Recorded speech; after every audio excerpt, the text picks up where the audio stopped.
শুক্রবারে যে ঘটনা ঘটেছে চট্টগ্রাম এবং সিলেটে, সেখানে যেই ফিলিস্তিনিদের পক্ষে ক্ষোভ বিক্ষোভ, তার আড়ালে যে লুটেরারা ঢুকে পড়লো একেবারে তারা যন্ত্রপাতি নিয়ে, সেই ঘটনা খুবই অবাক করা একটা রিপোর্ট দেখলাম প্রথম আলোতে।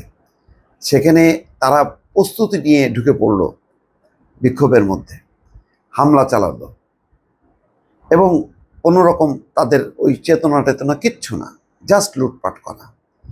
এখন এই লুটেরা হামলাকারী এদেরকে সাধারণ মানুষের যে বিক্ষোভ সেখান থেকে আলাদা কিভাবে করা যাবে? এরা কিন্তু বারবার বদনাম করতেছে। সেই জুলাইয়ের গণঅভ্যুত্থানের পরে দেখেন, তারপরে ধারাবাহিকভাবে বিভিন্ন, এবং সিলেটে কয়েকদিন আগে হঠাৎ করে সিলেটের মেয়র এবং সাবেক এমপির বাসায় যে হামলা করলো, কেন?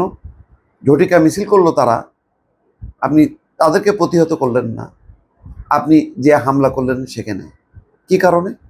সেখানে ওই আনোয়ারুজ্জামান সিলেটের মেয়র বা ওই যে নাদেল, উনি কি বসেছিল ওখান থেকে নেতৃত্ব দিচ্ছিল।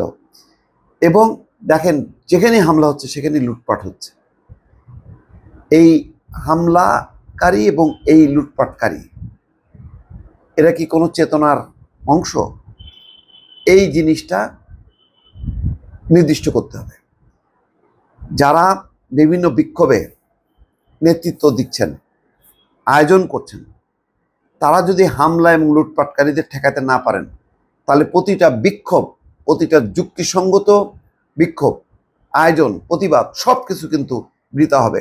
মানুষ মনে করবে যে এগুলি হলো আসলে লুটপাটের জন্য একটা মহড়া দিচ্ছে, মব তৈরি করা হচ্ছে যাতে এরা লুটপাট করতে পারে। ফলে কোনো যৌক্তিক দাবি দেওয়া নিয়ে আপনি ক্ষোভ বিক্ষোভ করবেন, তার প্রতি মানুষের কোনো সাপোর্ট থাকবে না। এখানে আমি দেখলাম রিপোর্টটা যে গাজায় ইসরায়েলি গণহত্যার প্রতিবাদে সিলেটে বিক্ষোভ ও সমাবেশ থেকে একটি আবাসিক হোটেলে হামলা এবং ভাঙচুরের ঘটনায় মামলা হয়েছে। আচ্ছা, আবাসিক হোটেলের কি দোষ? এখানে ইসরায়েলের সাথে কি সম্পর্ক এই হোটেলের? কোনো কারণ নেই। মঙ্গলবার সকালে নগরের মীর বক্সটুলা এলাকার রয়্যাল মার্ক হোটেলের ব্যবস্থাপক আব্দুল মতিন সরকার বাদী হয়ে এই মামলাটি করেন। এখানে কারো নাম উল্লেখ না করে 30 থেকে 40 জন আসামি উল্লেখ করা হয়েছে। পুলিশ বলছে যে ভাঙচুরের ঘটনায় আজ একটা মামলা হয়েছে। মামলার অভিযোগে হোটেলে 20 থেকে 25 লাখ টাকার ক্ষয়ক্ষতি হয়েছে বলে উল্লেখ করা হয়। হামলা এবং ভাঙচুরের ঘটনায় জড়িত ব্যক্তিদের গ্রেপ্তারে পুলিশ অভিযান চালাচ্ছে। সোমবার রাত থেকে আজ সকাল 10টার মধ্যে সিলেটের বিভিন্ন ব্যবসা প্রতিষ্ঠানে হামলা এবং ভাঙচুরের ঘটনায় 14 জনকে আটক করা হয়েছে। মামলার বাদী আব্দুল মতিন সরকার বলছেন, হামলাকারীরা উদ্দেশ্যপ্রণোদিতভাবে হামলা করেছে। হামলার সময় হামলাকারীরা মুখে কাপড় দিয়ে ঢেকে রেখেছিলেন। কেন মুখে কালো কাপড় কেন? প্রশ্ন দেখেন। তার মানে এরা হচ্ছে ওই ক্ষোভ বিক্ষোভের সুযোগটা নিল। যারা বিক্ষোভের আয়োজন করলো তারা তাদেরকে ঠেকালো না। দুঃখজনক এটা। পাশাপাশি হামলা ও ভাঙচুরের সময় তারা গুলতি, হাতুড়ি, শাবল ব্যবহার করেছে। এটা কি স্বাভাবিক মনে হয়? গুলতি, হাতুড়ি এবং শাবল নিয়ে আসা এই বিক্ষোভে? গুলতি দিয়ে সড়ক থেকে তারা 6ষ্ঠ তলা পর্যন্ত কাজ ভাঙচুর করে, গুলতি দিয়ে মেরে মেরে কাজ ভাঙচুর করছে। আব্দুল মতিন বলছেন যে 14 তলা ভবনের মধ্যে 2য় তলায় শুধু কেএফসি ছিল। হামলাকারীদের তাদের হোটেলে কর্মীরা বারবার বলছে যে কেএফসির সঙ্গে হোটেলের কোনো সম্পৃক্ততা নাই।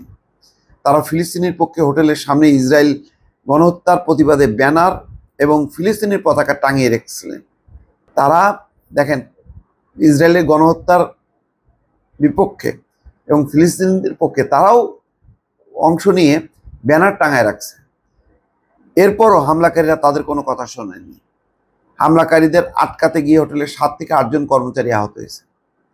তিনি বলেন, হামলাকারীদের ভিডিও চিত্র এবং ছবি সংগ্রহ করে পুলিশের কাছে সরবরাহ করা হয়েছে। সেইগুলো দেখে হামলাকারীদের শনাক্ত করা সম্ভব। হামলাকারীদের শনাক্ত করে আইনের আওতায় আনার দাবি জানাচ্ছেন তিনি। প্রায় দেখেন, বাটা, ইউনিমার্ট, আলপাইন রেস্তোরাঁ সহ 10টা প্রতিষ্ঠান ভাঙচুর করা হয়েছে। পরে আইন শৃঙ্খলা বাহিনীর সদস্যরা পরিস্থিতি নিয়ন্ত্রণ করেন। এই 10টা প্রতিষ্ঠান কি ইসরায়েলের? কেন এই হামলা ভাঙচুর? তাহলে এখন তো দেশব্যাপী বিএনপি কর্মসূচি নিছে যে তারা ফিলিস্তিনি গণহত্যার বিরুদ্ধে বিক্ষোভ করবে, তাহলে বিক্ষোভের আড়ালে কি এইসব কাজগুলি চলবে? যারা বিক্ষোভের আয়োজন করছেন তাদের দায় দায়িত্ব কি? এটা আমার প্রশ্ন। দর্শক ভালো থাকবেন, আল্লাহ হাফেজ।